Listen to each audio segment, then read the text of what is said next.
to share about my experience on Wild and Scenic Rivers. I'm going to pull up the presentation here. Right on. So yeah, diving into big mile and multi-day paddleboarding on Wild and Scenic Rivers. So this is brought to you by Oregon Wild and Guerrilla Media Bend. So that is my handle on Instagram, and that's also a creative agency that I operate, primarily writing. So if you like this presentation and you want to read more of my writing, please do that. My pen name is KM Collins, and I publish in Bend Magazine, in The Source, on NRS, Aquaglide, Travel Oregon, and some other places. You can find my work also on LinkedIn under Krystal Marie Collins. And I'm going to put this presentation on LinkedIn after. There's a lot of links in here that will give you really great resources for planning a paddleboard expedition. So if you want to get access to those links, then just find me on LinkedIn, Krystal Marie Collins, and you'll be able to have access to that. So without further ado, I think the most important place to start today is what we have bolded on the screen here, Wild and Scenic Rivers. So why are wild and scenic rivers important? I think that we could all answer this question in a multitude of ways. For me, I'd like to start by pointing out that wild and scenic rivers have allowed me to be creative. When I started paddleboarding in 2011, I had a rigid board. I was on flatwater on lakes, and over the years, over about 10 years, I took little baby steps, and I was able to kind of be creative and create my own adventures that were meaningful to me. So I think, learning how to paddle 70 miles in 29 hours on the Wild and Scenic John Day, it's something that didn't happen overnight for me. It was a creative process. So I think of Wild and Scenic Rivers as a designation, a protected space that's like a canvas for all of us, where we can create a narrative that's important and meaningful for each of us. So if you don't see your narrative reflected to you in the media, in the wilderness, on rivers, if you see a narrative that's not really relevant to you, I would invite you to recreate that narrative for something that's relevant to you, and probably it's relevant to somebody else.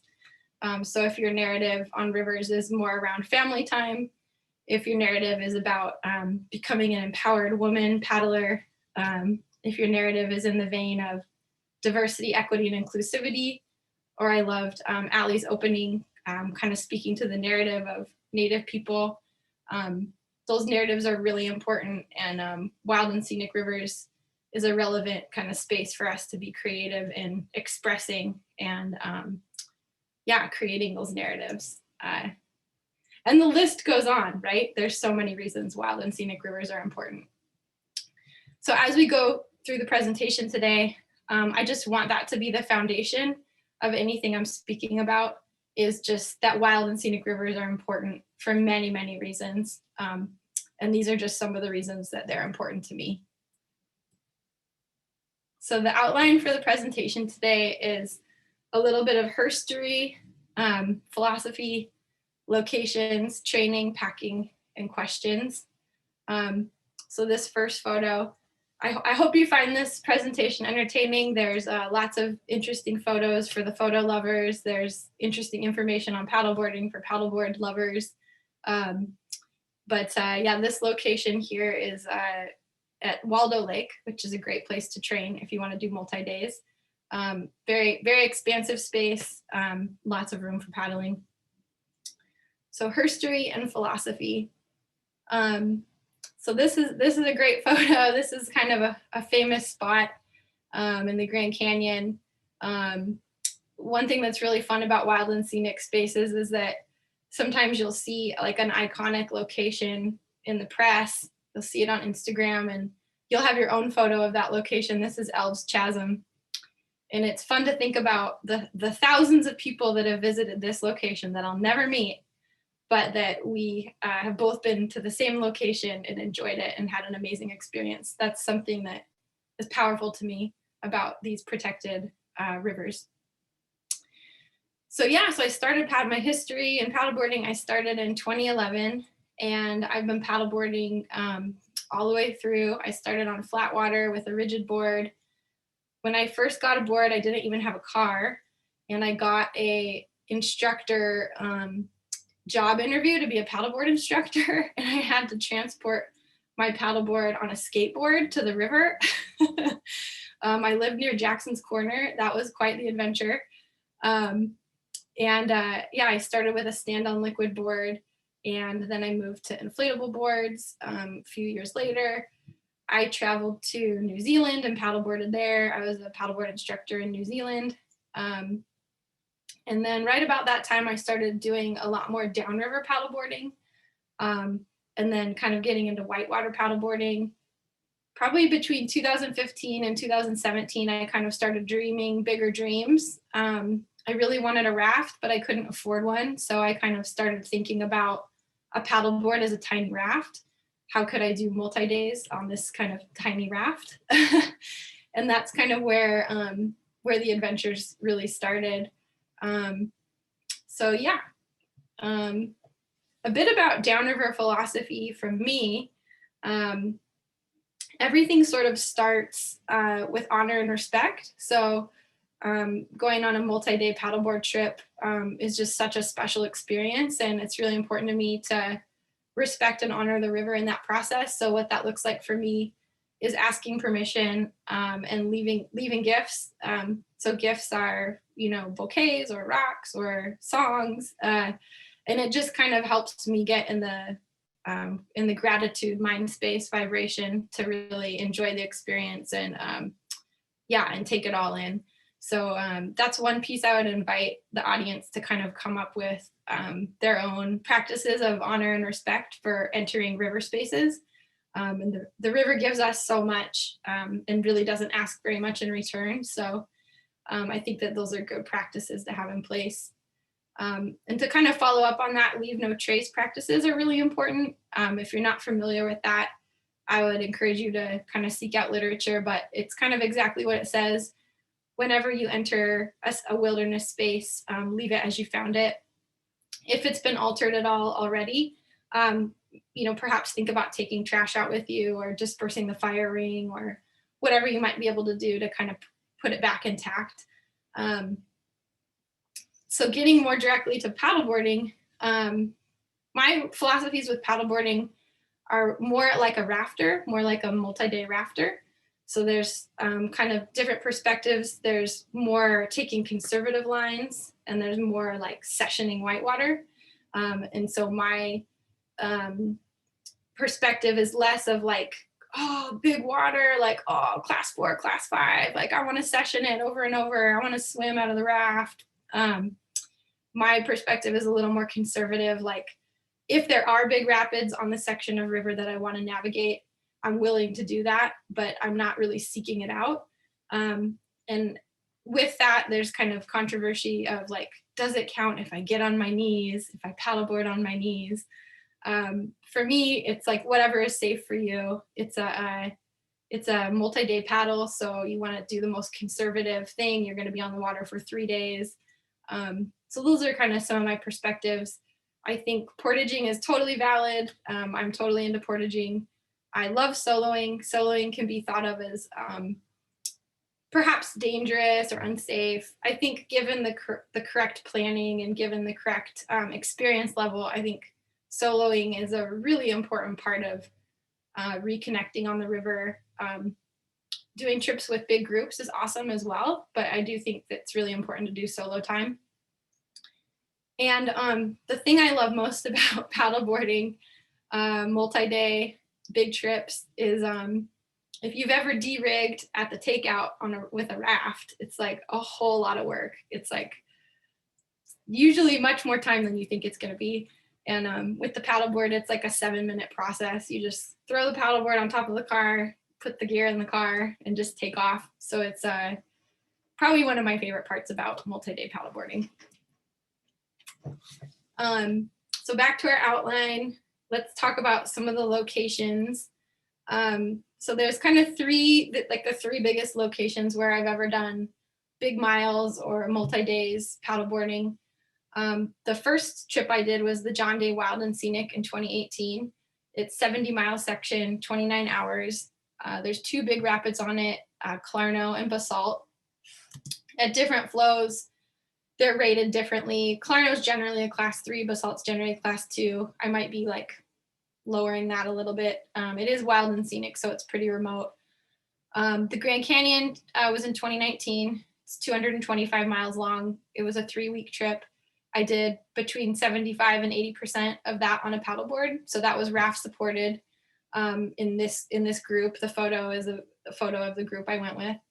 And then the third trip was the North Fork of the John Day. That was also in 2019. About, 41, 42 miles. And that was a 1-day trip. So I didn't do multi-day. I just was in and out in 1 day. So the 50 miles for so this is an article I wrote about that trip. 50 miles for the Wild and Scenic Rivers Act 50th anniversary, that first John Day trip, the 70-mile trip. And this article was in the source, and that's how I first got to know Oregon Wild. They contacted me to do a presentation on just this trip. And that presentation was just reading the article, which was super fun. And then they reached out for me to do another presentation. So if you're interested in reading this article, you can find it in the archives on the source, or there's a link here. As I said, the presentation will be on LinkedIn, so you can access any of the links in the presentation that way. Krystal Marie Collins will be the name that it's under on LinkedIn. And yeah, so this was an amazing trip. I have a couple notes here, kind of what I learned, what I took away. Yeah, this trip was my first trip where I really had the perspective of like a quick and dirty. So although it was 70 miles, like a lot of mileage, I was like, how can I try to do this in just one night? And some of the reasons for doing that is, in my mind, it's safer. When you're soloing, it's kind of like less time out there, less time, less weight that you have to carry, less gear, less food, less water. I did have kind of a contingency plan. Like I planned it to do maybe 2 nights, 3 days. But if the first day went really well and I got a lot of mileage out of the way, so it's good to have plan A, plan B, plan C. And I kind of outlined that in the article. So yeah, the plan A was, okay, I want to do it in 1 night. And then the plan B was, okay, worst case, I'll have to do it in 2 nights. So I also learned on that trip that high water or high-ish water is a better way to get down the river fast. So if there's a river section that you pick that you want to do a multi-day on, you don't want to do floodwaters, especially if you're a beginner, because those can be really dangerous. But when you look at your resources, and I'll talk about some of the resources, and you look at your river flows, if you can run the river on the high end of the bracket, so I think, I forget what the John Day is. It might be like between 1,000 and 3,000, it's runnable. And the nature of the rapids are the same between 1,000 and 3,000 CFS. And if that's the case, you want to try to run it at 3,000, and that way it'll have the speed to kind of get you through if you're trying to do 50 miles in 1 day, like I was trying to do on this trip. So that's kind of a strategy that I wanted to share. So map reading is a strategy. One of the reasons I chose to do this solo is I had really been working on my map reading, and I really ground truthed the John Day River Map Guidebook. I had done some sections on the upper part, and I felt like, okay, I have a really good handle on how this map works. And that was the case. Clarno Rapid was the first rapid to come up in the section. I think it was in the first 10 miles. And it was really clear on the map where the eddy was to pull over, where to scout. So that gave me a lot of that's kind of another strategy, is like, do you have a map for the section? Can you identify an eddy? Is there a regular scouting point that people go to? So if those things are true, then you know you're able to do a portage worst case scenario at the biggest rapids on the river section. So I kind of learned that on this trip. Yeah, a couple things I learned about my gear and about camping solo was, you know, I'm really not too afraid of much in the wilderness. Obviously, in some parts of the wilderness, bears are a concern.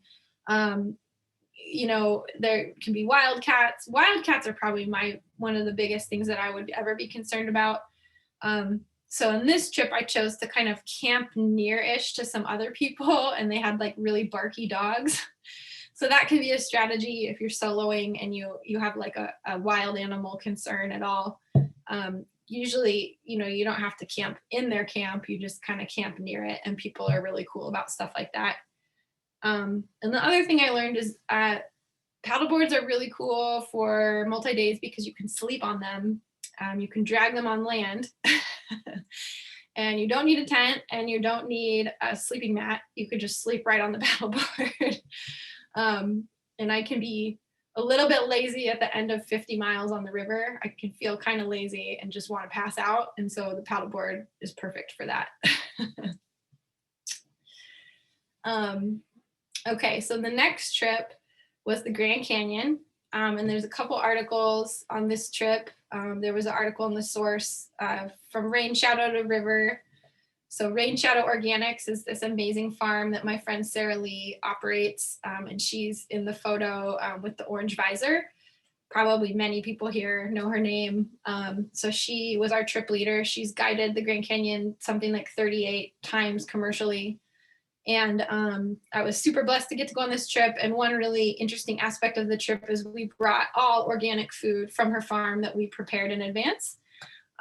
So that was really a blessed experience, because if you know anything about the Grand Canyon, you usually get commercial food and it's pretty gnarly, and you just kind of like, that's just the standard. So you just kind of accept it. But we had like amazing food. And then I also wrote a piece for Ben Magazine called Women, Wilderness, and Winter Whitewater. And that was a really cool article to get to write. The trip was predominantly female. It was six females, 2 males, and that's a pretty uncommon ratio. So that was a great kind of springboard for an article. So we had 3 rafts and my paddleboard. So this was a raft supported trip. And that was incredible because the rafts carried all my gear. Some of the things I learned on this trip was I got really comfortable swimming and self-rescuing. It's just something that until you do it a lot, you're not really used to it. So, you know, falling in the water. What is that like, you know, and kind of testing your equipment and realizing even in like, you know, in the Grand Canyon, rapids are rated from 1 to 10. And I rafted up to class 6, paddleboarded up to class 6. And so that experience of going through a class 6 in your life jacket and being like, oh my God, I'm floating so high. This is like not even a big deal like I thought it would be. That really, really took my paddling to a different level, in just the acceptance of swimming sometimes, and that like, it's not the same as swimming out of a kayak. It's not the same as swimming out of a raft. You can really get right back on your board, and it's really like not a big deal at all. You have your leash, you pull your board in, you get back on, you keep going. You don't need to stop the group. Yeah, that was a really cool just pattern to practice and get in the habit of. I got really comfortable paddling side by side with rafts. It's important on a big expedition that you're self-contained and that you can self-rescue. If you are consistently wanting to session every rapid and you're sort of like falling all the time and you can't self-rescue, the group might not be having as much fun with you. So I find it really helpful to think of my paddleboard as a tiny raft, and I'm rafting like everybody else is rafting. And so that's kind of the mindset that I've always really had around multi-days on a paddleboard, is it's just a tiny raft, and I kind of approach it the mindset the same way as rafting. The other few things to think about is we did our trip from November to December, and that was really incredible because it was winter time. And I had done 2, 3, 4-day trips in the winter on the Oahe, the John Day, the Lower Deschutes, but I hadn't done 3-week trips in the winter. And it was not what I thought it would be. It was totally fine. Being on the paddleboard is an amazing alternative to being a passenger because you can regulate your body temperature by how hard you're working. So if you're really cold, you can paddle harder. If you get really hot, you can jump in the water. I was wearing a dry suit the entire time. So yeah, you might think you don't want to winter paddle, but if you have the right gear, it's something to consider stepping into for sure. And because we were there in the winter, the water was really green and really clean. That was incredible. And we were allowed to have fires in the winter. So we had a fire every night and we could do Dutch oven cooking. In terms of dispersing traffic for the river as well, it's really nice to be able to disperse that traffic and not be like inundating the river in the summertime. Yeah, so those are some of the things I learned on that trip. There's also a paddleboard series that I created called Board on the Colorado. It's a YouTube series. It's a 3-part series. There'll be a link to it in the presentation if you look up the presentation on LinkedIn. And that's kind of 2 3-minute shorts. I lost my GoPro day 1 on the Grand Canyon. Total rookie move. And so I created this, jerry-rigged iPod, tripod, iPhone with a leash on it system where I could videotape myself from the front of the board with my iPhone. So that was kind of how the series came about. And I will, another kind of point for paddleboards is that they, there's such a big deck that, there's just so much you can do on them. You can rig up your iPhone to record yourself and you have so much space between you and your iPhone. You couldn't really do that in a kayak or, so paddleboards are unique and they offer a lot to us. So looking at the North Fork trip, this was the trip that was the hardest and that I sort of sandbagged myself on the most. There's an article called Close Calls, the North Fork John Day so it was the article. It's a compilation of 3 authors, and I kind of open it with a piece called Safety Third. It's kind of just talking about new perspectives I gained from some mistakes I made. So for the North Fork, there's no map.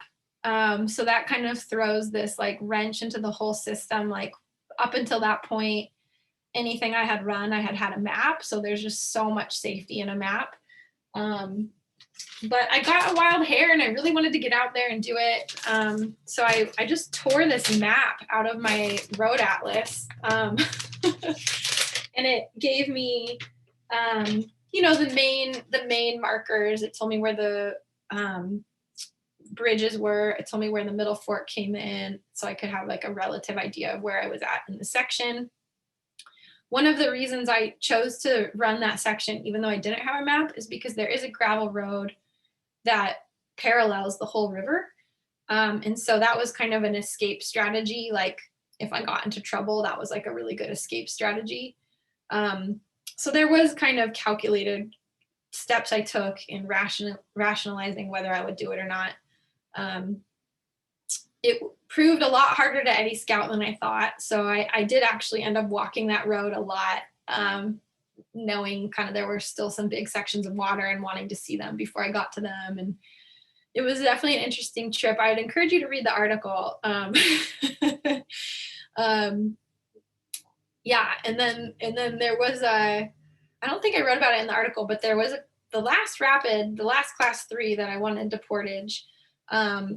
It was a grumpy portage. I was in a grumpy mood and I was dragging my board along the shore and I had, gotten myself a little over my head and it was quite a long drag. I was dragging everything, and I turned around and looked at my board, and I realized my paddle was not tucked under the bungees anymore of the paddleboard. And I was like, oh my God. So I immediately looked downriver, because that's, if you think you lost some gear, look downriver first. See if you can catch it with your eye line. And I didn't see it. And I started scanning upriver and I didn't see it. So I retraced my steps and my paddle was on shore. But I think if I portage in the future, I will portage holding my paddle in my hand. That was sort of I'm tired, I'm grumpy, and yeah, that was not a smooth move. Yeah, so that's kind of the framework of the locations and the kind of the biggest trips I've done in terms of big miles and overnights, multi-days. So I just want to talk a little bit about some of the training that I've done that's been helpful for me.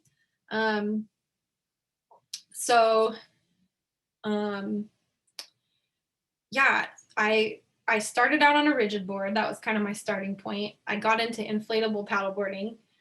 I started flatwater overnights, so kind of like on lakes doing overnights. And then I did some downriver shuttling day trips. So that means I create my own shuttle. I just go downriver. I don't go downriver and then back up the river, because lake paddling is sort of like you go in and you come out the same way. So downriver is a whole new kind of mentality where you just go down, you don't come back up. So you set up a shuttle and it's kind of a whole new system. I started doing raft supported multi-days, and then some big mile solo days, just to kind of see how many miles can I do in a day. And this is a picture of my first paddleboard. It was a stand-on liquid Revere. It was really good to me. This board I bought a little bit out of my difficulty or out of my capability range. It was a narrow board and it was kind of responsive, but that's a good strategy. Like, don't buy gear that's way out of your range, but a little bit out of your range, so that you have like something to work towards. And usually it just takes a couple weeks, and you'll kind of be, learn how to be a better paddler so you can be at that level. This is a picture of me in my first inflatable board, the Haul and Ass. So this is one of my first flatwater overnights was at Sparks Lake. I'm not sure if anyone here knows Mary Moynihan. She is an incredible thru hiker, and we got to boat together a little bit. We both worked at Patagonia together. Her name on the trail is Speed Stick. So we had a nice first overnight together. It went really well. I did a little bit of overnighting at Cultus Lake, and I'd bring my dog with me. I'd have gear on the board, and then my dog would walk on the shoreline. There's a little bit of camping out there. It's a really nice place. So then I started doing these downriver shuttles, and the Upper Deschutes is a good spot to do that. You can drive to the put-in, leave all your gear. Maybe you need to leave it in the bushes. I used to leave a note on my gear that said, please don't steal my gear. And then you drive to the takeout, and then you take a bike back up to the put-in, and you lock a bike up, you do your paddle section, get your car, and then go back up and get your bike. So it's a big day. It takes a long time, but just walking through all those systems and making sure you have the right gear in the right places is really helpful for walking through for a bigger paddle trip. So then I took my best friend she lives in Utah. She lives in Washington now, but and I took her, she's not a paddler, but I took her to do this kind of dual sport day. And then I took a picture and it got on the cover of the Source. So that was kind of a fun thing to share with her. And I also created a movie for the Bend Bike Film Festival called Lone Star Bike Shuttle. And it's kind of a similar Upper Deschutes section. And I didn't have a great bike. I didn't have a great mountain bike at the time. So that's kind of one of the funnier parts of the movie is this like gnarly bike that I used to shuttle the section.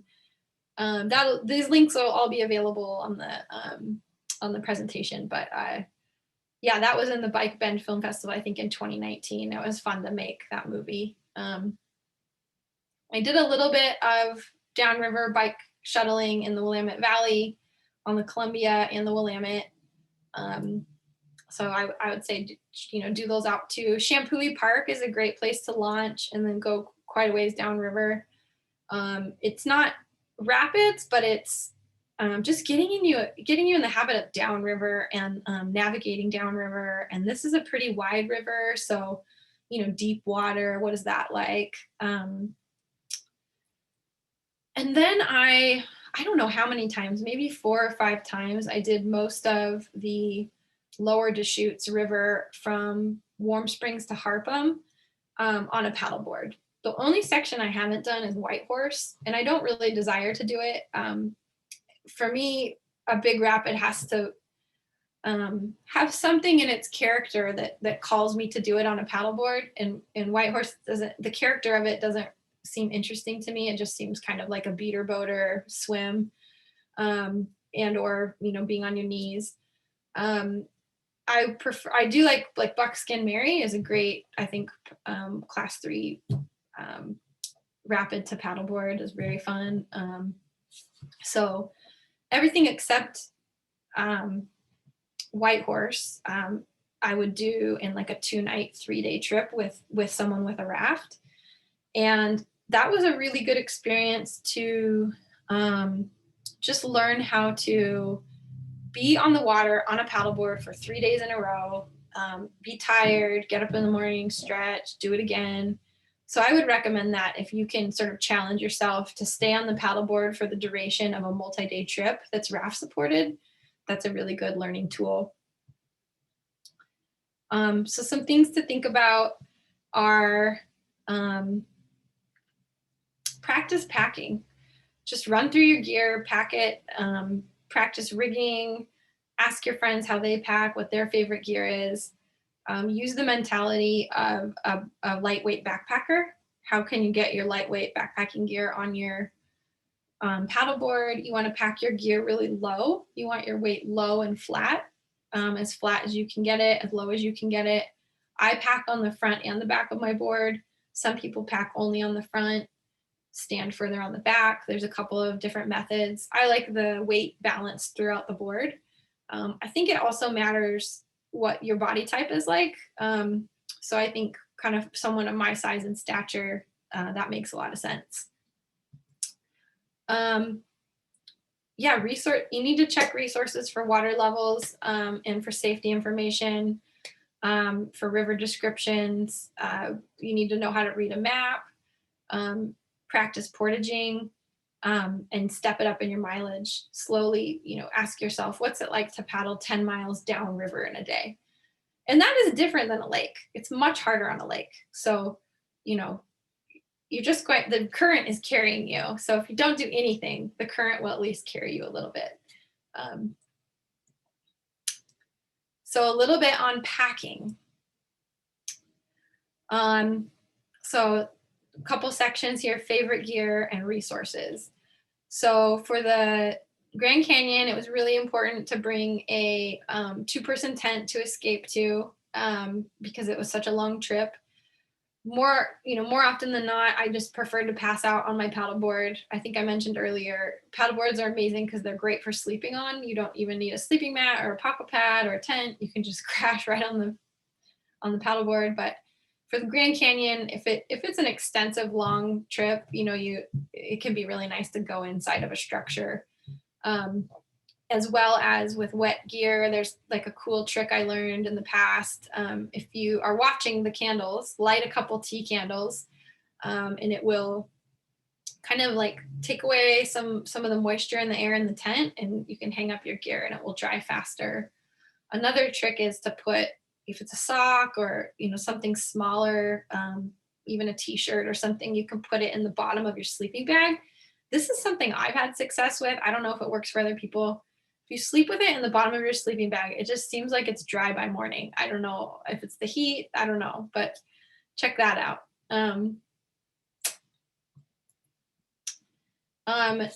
Yeah, so think lightweight backpacking. That's your approach. Some of the must-have items that I bring are the Jetboil. I'm sure the audience is familiar with this guy, critical piece of gear. I like to use the Watershed.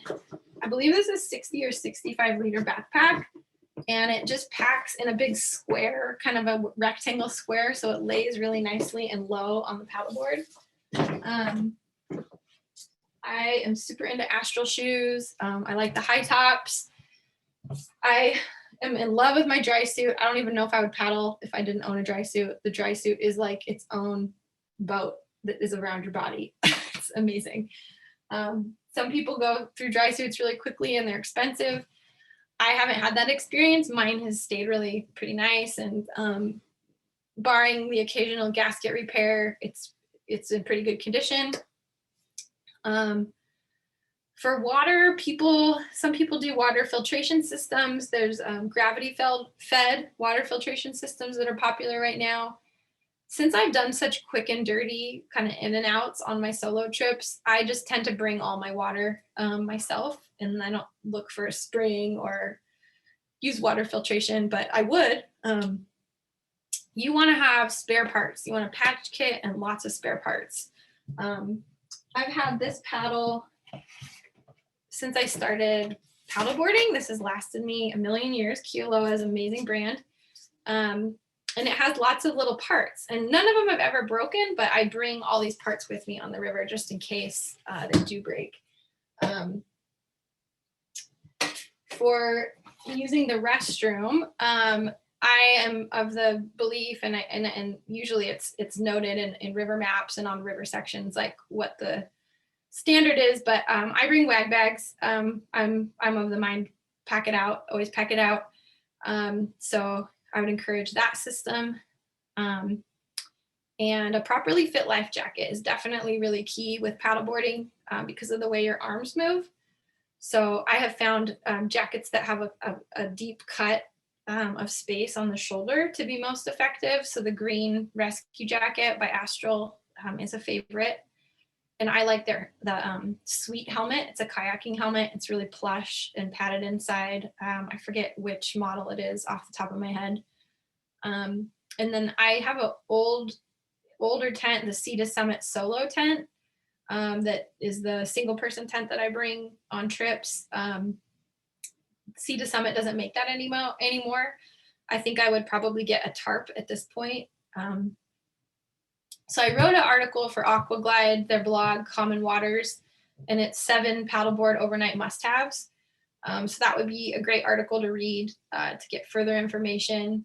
And I write 2 blog posts for them a month. So under KM Collins, you can follow that to get kind of paddle information if you're interested in that. So some resources I just wanted to plug here are,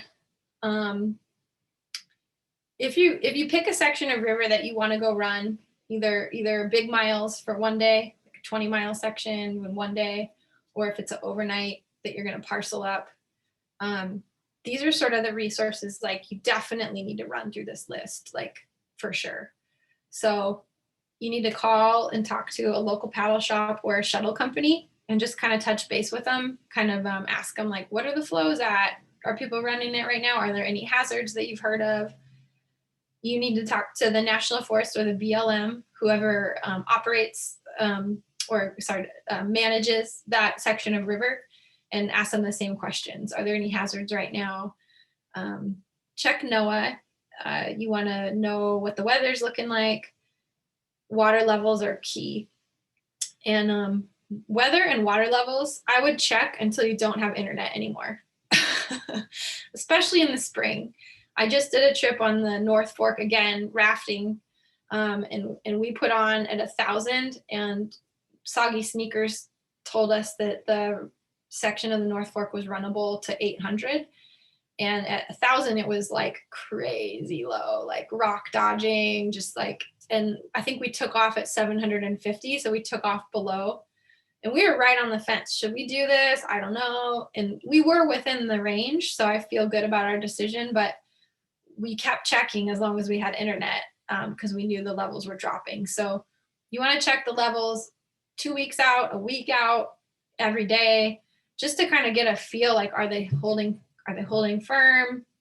You want to know, is the area dam controlled? So these are important questions to know about the flow of the water. Is there a release midday? Will the water get higher? How will that affect me on the water paddling? If you can get a river map, get a river map of the section, really important. American Whitewater is a great resource for water levels and descriptions of sections of river throughout the US. Soggy Sneakers is the paddler's Bible for Oregon. So all the river sections that are runnable are probably in here. This is more written for a kayaker and a rafter, but it's definitely helpful, very helpful, relevant. And I would get this and read this if you're running any rivers. There's a great safety talk on the NRS website, and I would read that safety talk. And if there's anything you're unfamiliar with in that safety talk, I would get myself familiar with what everything in that safety talk means before I do a long trip on the river. The Duct Tape Diaries by NRS are also amazing. They have all kinds of content on downriver paddleboarding. I write for them a little bit. A swiftwater rescue course is a great idea. If you have the means to take a swiftwater rescue course, that would be really ideal. And YouTube Scout. So if you pick a section of river that you want to run and there are rapids on it that, you know, are bigger than you've run before, or they're in a space that you're concerned about, do a YouTube Scout. Pretty much every rapid you can find on YouTube. And then I'm a resource. I'm an educator. I can take you on the river and give you lessons. I can help you do trip planning. I'm a paddleboard expedition consultant. So you can reach out to me for that help as well.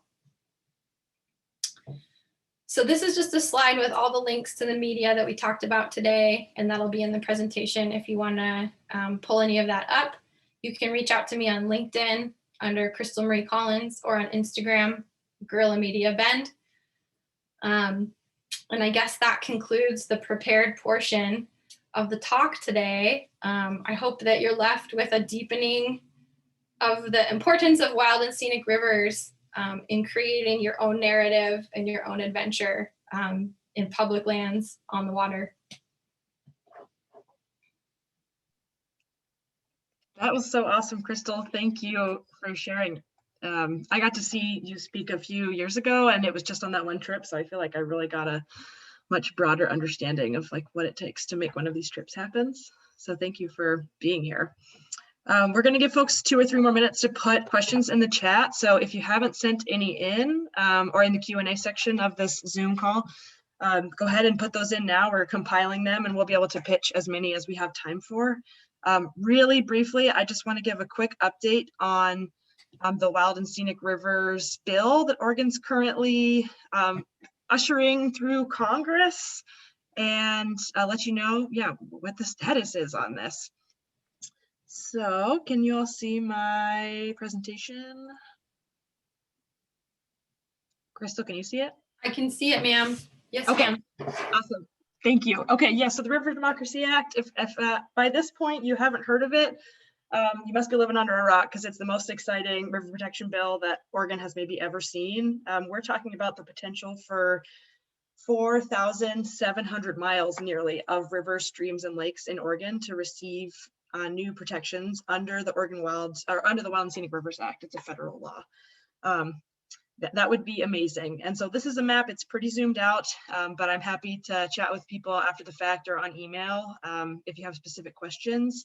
Essentially what this means is that if a river or a stream is included for protections under the Wild and Scenic Rivers Act, it gets a list of, here are the certain number, whether it's 5 or 10 values that are really special, really unique about this river. And as the Forest Service or the Bureau of Land Management goes about their daily business, managing public lands for all Americans, they have to make sure to not harm those values, whether it's, opportunities for solitude, recreation, maybe it's fish and wildlife habitat. There's all different kinds of things can be protected. And this is available on our website, oregonwild.org/rivers, if you want to take a look at it. I just want to highlight a couple that I think are really special that are currently included in this bill. And actually, Krystal, two places that you mentioned kind of either as part of your talk or just offhand are also in this bill. So Waldo Lake is included potentially for protection in the River Democracy Act, which is really exciting. And then the North Fork John Day River is also up to be included as a wild and scenic river, should this bill get passed. Here in Central Oregon, we got Tumalo Creek. This is an amazing recreation hotspot. That's also our, this watershed is where we get our drinking water from. North Fork John Day River, which Krystal already mentioned, very cool spot in the John Day watershed, which is one of the largest undammed river systems in the lower 48. Really amazing. Middle Santiam, closer to the middle of the state, also a really important ancient forest habitat, and this water flows into a wilderness area. And then Indigo Creek, a place that is now on my list to go to that I haven't been to yet, but this is a really important cold water tributary, or like a feeder stream to the Illinois River, which in turn is a tributary to the Rogue River. And it just provides incredibly clear, cold, clean water that feeds one of Oregon's most important sport fisheries anywhere in the state. Oh, if you have more questions, feel free to give me a shout after this, or find us, at oregonwild.org/rivers. But I don't want to take up too much time because I know a lot of folks have questions for you, Krystal. So why don't we go ahead and get to questions. Yeah, thank you Thanks, both. Jamie. We did get a lot of questions in just now, so I'm going to start right away. So what was the put-in point for the 40-mile one-day trip on the John Day? Oh yeah, for the North Fork, I actually don't know the name. So Camas is the raft put in that I've usually put in, and then above that there's a campground you put in at. But I put in the middle of those two, and I don't know the name of it. You're headed towards Camas, and you take a left on a bridge, and then it's just this tiny Forest Service sign and like a tiny ramp, so that's where I put in. Okay, great, thank you. And then next question, what kind of board do you use and what are the dimensions? The board that I use, this is the Hala Radito, and it's 10 by 6 by 34. So it's 10 feet long, and then it's 6 inches thick, and it's 34 inches wide. So there are boards that are wider, but this is definitely wide, like for a lake board or a race board.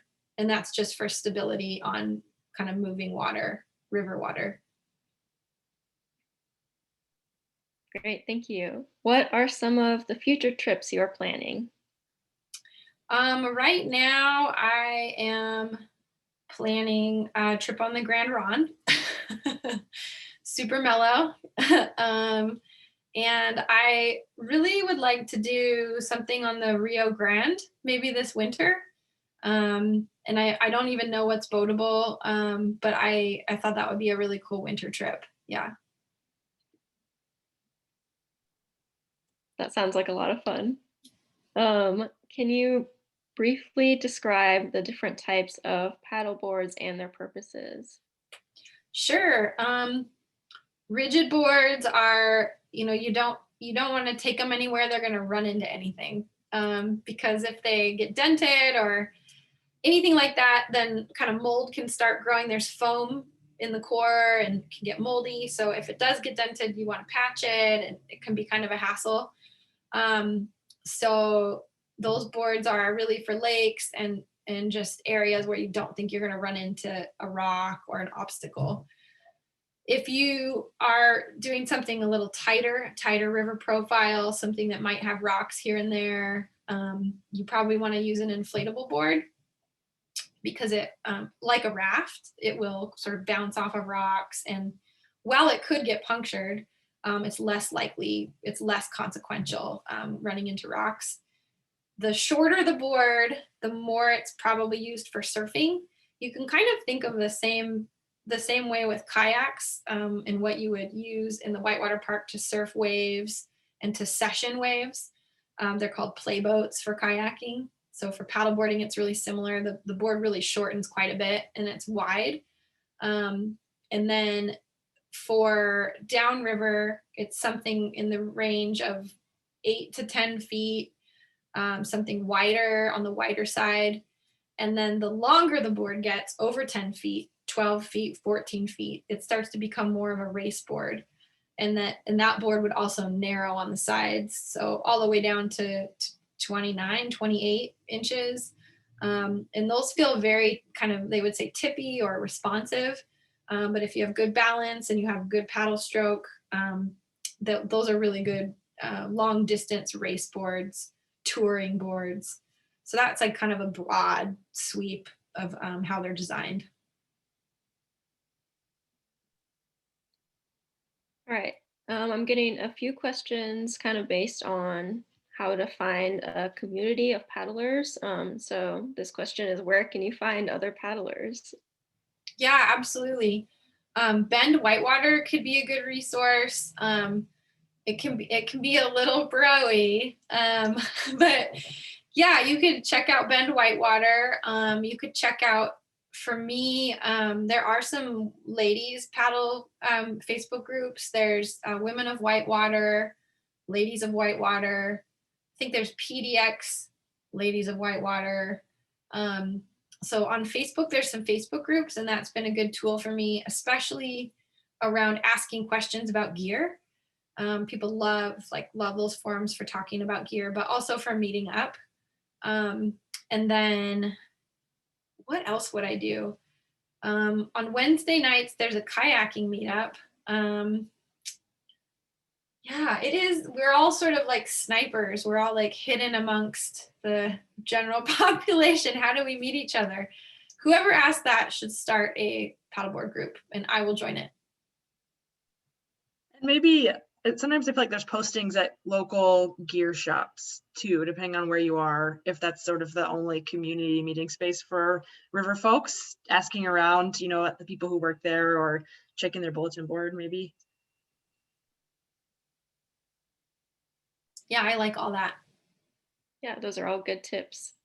What do you feel is the outer limit of self-sufficient multi-day paddleboarding? In terms of mileage? I think so, yeah. My biggest mileage in a day is 50 miles. I think that you have to consider that it will vary because A, you want to do it at high flow. B, wind can affect you. So there are, if everything aligns, you can do more.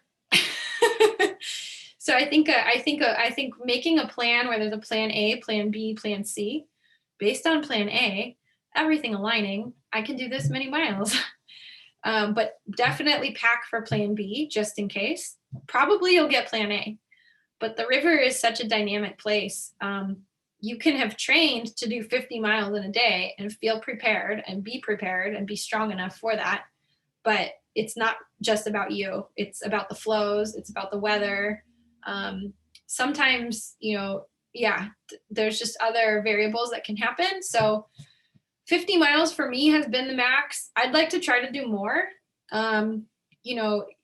You could sit down, you can get in the water and swim and pull your paddleboard. I mean, it all counts. So it's kind of dawn to dusk, unless you want to keep paddling into the night. That would be amazing. So I guess you could do 50 and 50 during the day and 50 at night. All right, we have 1 minute left, so I'll try to squeeze in another few questions. So is there a good rule of thumb for optimal CFS, which is cubic feet per second for a given river? That's a great question. I mean, it's really hard to answer that. Usually, like, for example, Soggy Sneakers will have a range. They'll say from 3,000, from 1,000 to 3,000 is optimal for the lower John Day. And, I'd say trust that. And they'd say the description in this book is for, between 1,000 and 3,000. And then they'll say above that, such and such rapid is a class 4. They'll sort of break it down for you. So you don't actually have to like make that determination. You can look at American whitewater, you can look at soggy sneakers, and and many paddlers have already weighed in on it.